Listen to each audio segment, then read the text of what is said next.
پاکستان جل رہا ہے۔ 2 روز پہلے بھارتی پراکسی BLA کے دہشت گردوں نے کوئٹہ سے 200 کلومیٹر دور بلوچستان کے سوراب شہر پر حملہ کر دیا اور انتہائی کوالیفائڈ اسسٹنٹ کمشنر ہدایت اللہ بلیدی کو شہید کر دیا۔ کئی سرکاری عمارتوں اور بینکس کو آگ لگا دی گئی۔ اب دہشت گرد تو پھر دہشت گرد ہیں، ان کے لیے تو حکومت میں شامل پنجابی، بلوچ، پشتون یہ سبھی برابر ہیں۔ ان کے نزدیک عورتوں اور بچے جو ہیں وہ ان کے دشمن ہیں۔ وہ تو کبھی خضدار میں اسکول بس کو اڑا کر بچوں کو شہید کریں گے، کبھی شہروں کے اوپر حملہ کریں گے۔ لیکن حضور یہ بتائیے کہ آپ کیا کر رہے ہیں؟ آپ کی تو اسٹیبلشمنٹ سے بڑی تاریخی انڈرسٹینڈنگ ہے نا، تو پھر کیوں نہیں ان حیوانوں کا خاتمہ کرتے؟ بھارت کو جس طرح سے سبق سکھایا گیا تھا تو اسی طرح کا سبق ان کو کیوں نہیں سکھاتے؟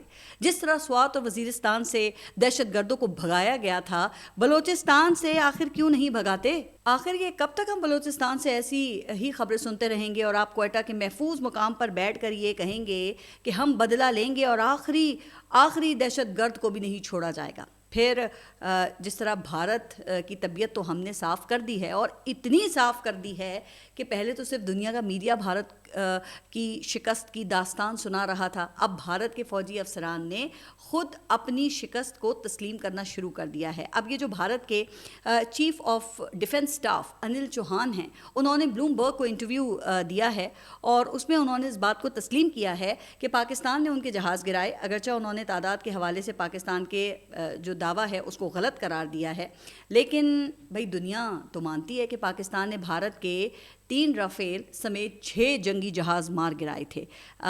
یہ بہت بڑا اعتراف ہے۔ ویسے مجھے تو یہ سمجھ نہیں آتی کہ انل چوہان کو بھارت کا یہ چیف آف ڈیفنس اسٹاف بنایا کس نے ہے؟ اب آپ دیکھیں نا کہ یہ موصوف فرماتے ہیں کہ پاکستان نے ہمارے کتنے جہاز گرائے، اس کی اتنی اہمیت نہیں ہے، بلکہ پاکستان نے کیوں گرائے یہ اہم ہے، اور ہم نے اب اپنی غلطیوں کو سدھار لیا ہے۔ ویسے یہ چیف آف ڈیفنس اسٹاف ہے یا کوئی کمیڈین ہے؟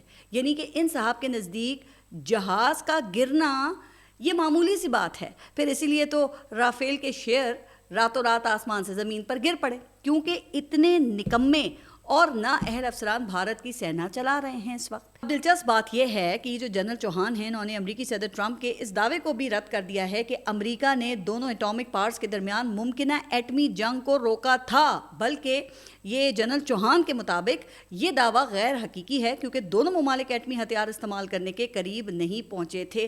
اچھا جی، تو بھائی آپ کو کس نے منع کیا تھا؟ آپ یہ جنگ جاری رکھ لیتے، آپ نے کیوں سیز فائر کے لیے حامی بھری؟ کر لیتے نا آپ اپنا شوق پورا، پھر تمہیں ایسا سبق ملتا کہ تم ساری زندگی یاد رکھتے۔ خیر، یہ جو کسر رہ گئی ہے نا، یہ جلد پوری ہو جائے گی انشاءاللہ، کیونکہ تمہارے پردھان منتری نے اپنی شکست اور بے عزتی کا بدلہ لینے کے لیے کوئی نہ کوئی بے وقوفی تو ضرور کرنی ہے نا۔ بہرحال تو میں اپنے ملک کے وزیر اعظم کی جو تیز رفتاریاں ہیں ان کی بات کر رہی تھی۔ تو وزیر اعظم شہباز شریف صاحب، آپ نے پاکستان کا بیانیہ پوری دنیا کو بتا دیا ہے، مبارک ہو۔ پاکستان کی ترکیہ اور آذربائیجان سے دوستی کی تصاویر دیکھ کر بھارت تو جل بھن گیا ہے، مبارک ہو۔ لیکن اب آپ پاکستان کے نیرو نہ بنیں، کیونکہ جب روم جل رہا تھا تو نیرو بانسری بجا رہا تھا۔ پاکستان میں جب آٹا 150 روپے فی کلو ہوا تو نیرو نے کہا کہ شکر کرو کہ اب بھی روٹی مل رہی ہے۔ افغانستان کے تو ذرا حالات دیکھ لو، جب بجلی غائب ہوئی، اندھیرے چھا گئے، بچوں کے پنکھے بند ہو گئے، لوگوں کے ہزاروں کے بل آنے لگے، تو نیرو نے ٹی وی پر آ کر بانسری بجائی۔ قوموں کو آزمائشوں سے گزرنا پڑتا ہے، قربانی دینا ہوگی۔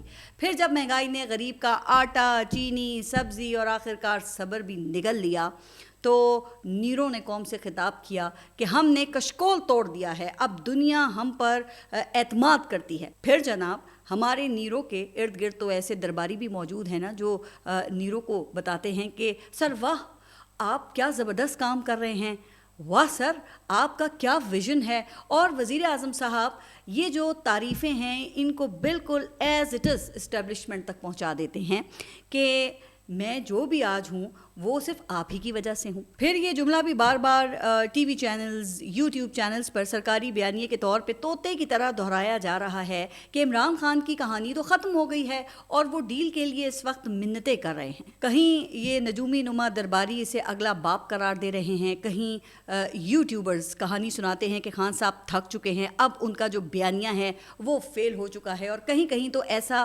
امپریشن دیا جاتا ہے کہ جیسے انہیں سیاست سے ہی ریٹائرڈ قرار دے دیا جا رہا ہو۔ لیکن حضور، یہ جو عوام ہے نا، یہ بڑی ہوشیار ہے۔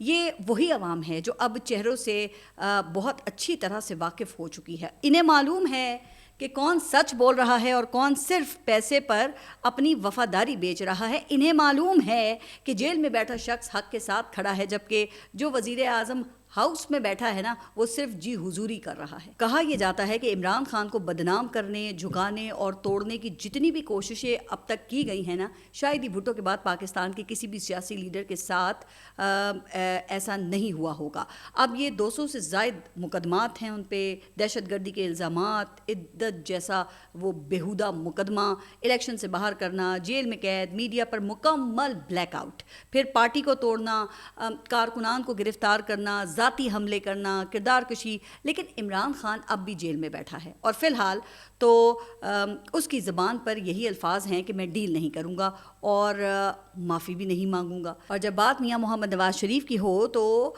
راتوں رات عدالتیں کھل جاتی ہیں، وطن واپسی سے پہلے ہی انہیں ضمانت مل جاتی ہے، اور 5 سال سے لٹکے جو مقدمات ہیں ان کی اچانک تاریخیں لگنے لگتی ہیں۔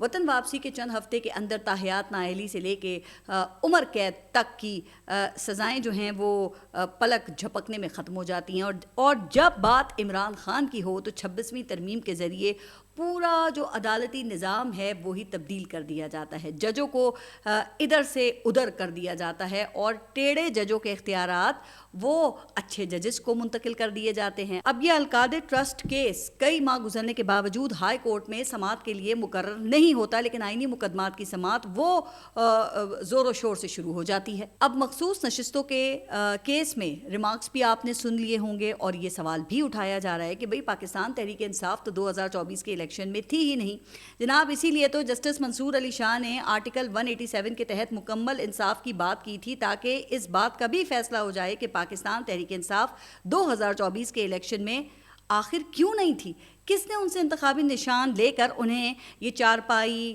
آلو، ٹماٹر، انڈے، بینگن اور یہ کڑائی جیسے انتخابی نشانات پر الیکشن لڑنے پر مجبور کیا، اور ان کے آزاد اراکین کو سنی اتحاد کونسل میں کیوں شامل ہونا پڑا۔ آپ صرف اسی وقت مخصوص نشستوں کے کیس میں انصاف دے سکتے ہیں جب آپ مکمل انصاف کی طرف جائیں گے، ورنہ بظاہر تو آپ کا آئینی نقطہ درست ہے کہ جناب پاکستان تحریک انصاف 2024 کے جو الیکشن تھے اس کا حصہ نہیں تھی، اس لیے یہ مخصوص نشستیں یہ پاکستان تحریک انصاف کا حق ہی نہیں ہیں۔ اور بظاہر مقدمے کی کارروائی دیکھ کر لگتا بھی یہی ہے کہ پاکستان تحریک انصاف کو یہ آئینی نکات اٹھا کر مخصوص نشستوں سے محروم کر دیا جائے گا، اور یوں حکمران جماعت کو ایک مرتبہ پھر 2/3 میجورٹی حاصل ہو جائے گی، اور اس مرتبہ پھر وہ 27ویں آئینی ترمیم کے لیے نہ بندے خریدنے کی ضرورت ہوگی، نہ کسی رکن پارلیمنٹ کو ہراساں کرنے یا غائب کرنے کی حاجت ہوگی، بلکہ بہت سے اراکین پارلیمنٹ جو ایسے موقع پر خود ہی غائب ہو جایا کرتے ہیں وہ بھی سکھ کا سانس لیں گے، اور ان کو بخوشی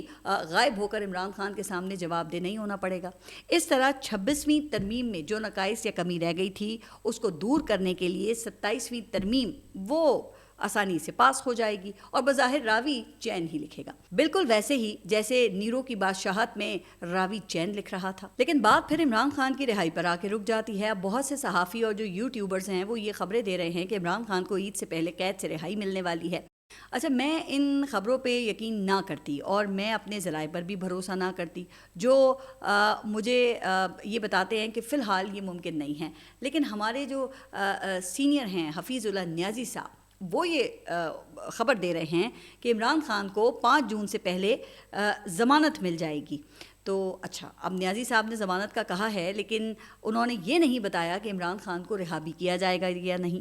جناب، یہاں تو درجنوں نہیں، یہ سینکڑوں مقدمات ہیں، صرف 9 مئی کے ہی آپ دیکھ لیں کہ کئی مقدمات ہیں جن میں گرفتاری ڈالی جا سکتی ہے۔ اچھا، اب اس کی ایک وجہ یہ ہے کہ میں کیوں ایسا سمجھتی ہوں، کیونکہ اس پورے نظام کا انحصار ہی عمران خان کے جیل میں رہنے پر ہے. سب کو معلوم ہے کہ جو ہی عمران خان جیل سے باہر آئے گا یہ نظام یہ دھڑم سے گر جائے گا. اب یا تو عمران خان بھی میاں نواز شریف کی طرح اس نظام کی گارنٹی دے دے اور 5 سال کے لیے بنی گالہ میں وہ خاموشی سے بیٹھ جائیں, خاموشی اختیار کر لیں یا جلا وطن ہو جائیں, تب تو ان کی رہائی ممکن ہے. لیکن اس کے لیے بھی پہلے انہیں 9 مئی کے جو واقعات ہیں ان کے اوپر معافی مانگنا ہوگی, جس سے وہ تاحال تو انکاری ہیں کیونکہ یہ ان کی سیاسی موت بھی ہو سکتی ہے.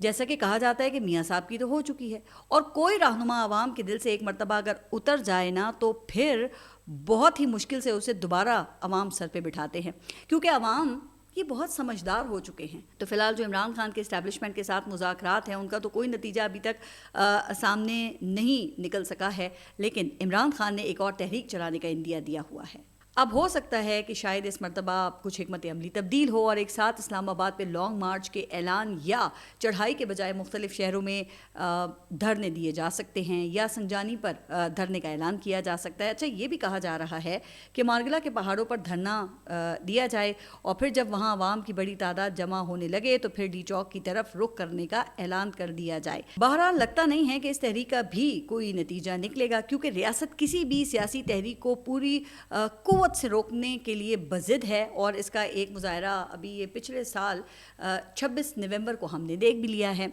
تو میں ذاتی طور پر یہ سمجھتی ہوں کہ اب دونوں فریقین کو کچھ لو اور کچھ دو کی بنیاد پر ہی مسائل حل کرنے ہوں گے. اچھا, حال ہی میں امریکی پاکستانی ڈاکٹرز اور بزنس مین کا وفد بھی پاکستان آیا ہوا ہے. انہوں نے عمران خان سے اڈیالہ جیل میں ملاقات کرنے کی بھی کوششیں کی ہیں, لیکن ان کو اجازت نہیں مل سکی ہے. تو اب خبریں یہ ہیں کہ شاید یہ پاکستان میں اپنا قیام بڑھانے جا رہے ہیں اور یہ عمران خان اور اسٹیبلشمنٹ دونوں کو اپنے موقف میں نرمی لانے پر قائل کرنے کی کوشش کر رہے ہیں.